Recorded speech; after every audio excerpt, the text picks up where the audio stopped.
Hi guys, here's a quick walkthrough of the Waves Master plugin output for the broadcast audio board. So the master bus is what we call it, and there's this lovely mains rack, which is rack number 64 here.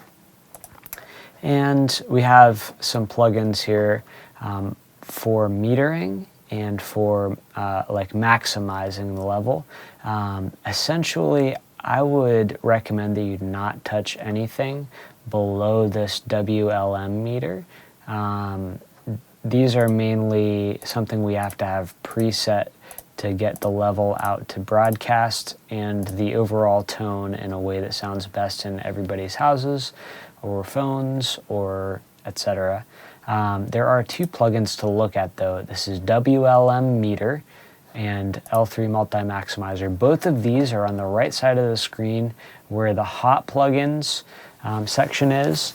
You can see mains WLM meter and mains L3 multi-maximizer. If you click on that, it'll call it up for you so you can see what's happening. First, this WLM meter is your monitoring section for how loud you need the broadcast to be for it to be sent out in the right way, the right level to people's houses, etc. And that number is -18 LUFS momentary. That's an average figure of what the signal coming in is. And then there's also peak. We'll ignore peak. I'm just going to clear it. But the momentary is what we will be looking for. So momentary of -18 during the loudest music sections. It can be lower than that for, say, pre-post music, videos, speaking, etc. You might see it hovering between -28 and -23 for that. I would use your ears for those sections just to get to a level that seems good balance-wise between music level and speaking level. So it's consistent, so that people don't have to really turn it up or down, but they can just listen at the same level. So we'll look at that in a second. The other one here, and I'll go through all of these just very briefly on this video, but I'll hit these two first. L3 multi-maximizer, which you can also click on this to access, is the limiter.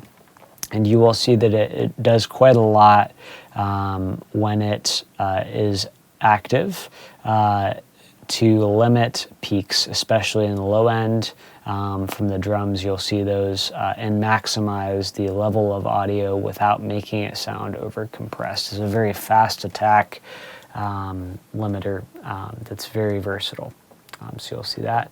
But that limiter and then a follow-up limiter that's just adding 1 more dB of maximization are the two final ones in the signal chain. I would ask that you not touch any of these settings just so that we can stay consistent week to week. If there is an adjustment that needs to be made, let me know and I will make that just so that we can all be similar sound week to week. So I'm going to play a clip here from Christmas 9 a.m. service. This is the opening song.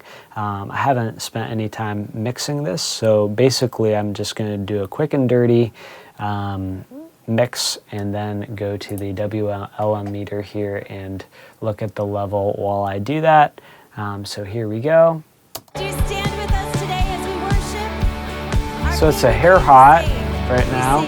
Overall, you see it's around -18, but when Robin says something, it goes over that meter. So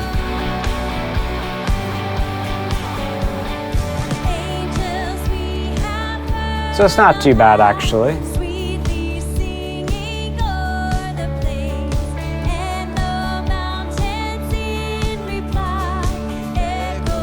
It's a pretty good level. Just a hair hot.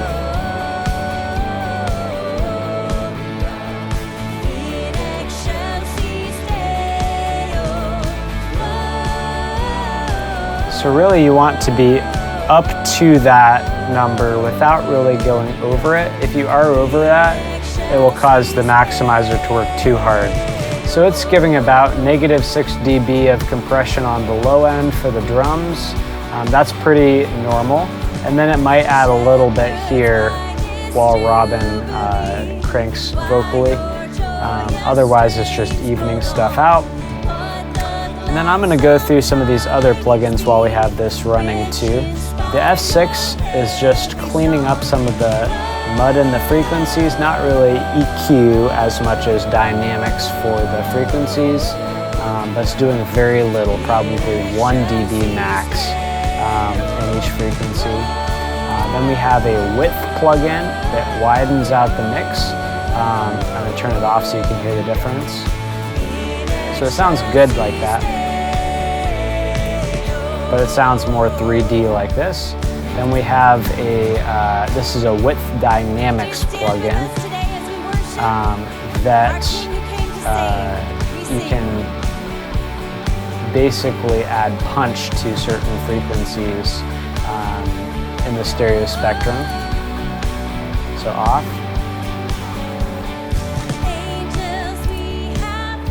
And on. It just makes it a little bit more lively. This SSL compressor here, master bus compressor, is just adding a little bit of compression. I'll show you what that sounds like.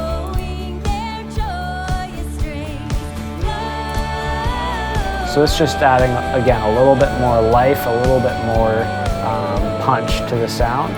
Then this L3 maximizer is evening the overall sound out. And then the L2 here is just taking 1 more dB of peaks off to minimize the difference between high and low levels.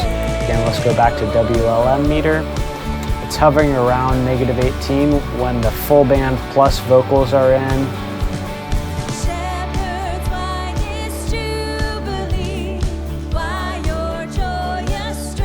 So that looks pretty good.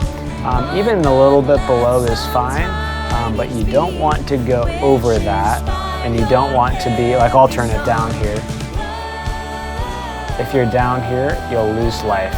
So you want to be as close to that negative 18 as possible when the song is big. Get right in that range. This is the sweet spot right here. So I hope that helps. That meter is much better than the board meter for actually telling what's happening. The board meter was not a super good representation, so this is probably the best way to do that. So yeah, if we could all keep our mixes outputting at about negative 18 here, that would be best. If it's not on the screen when you get here, you can click this down arrow, go to racks, then racks 33 through 64, then all the way at the bottom, mains. And really after you finish tweaking plugins for vocals, instruments, etc., this should really be where you live throughout the service, just so you can make sure to have an even level overall. Thanks, guys.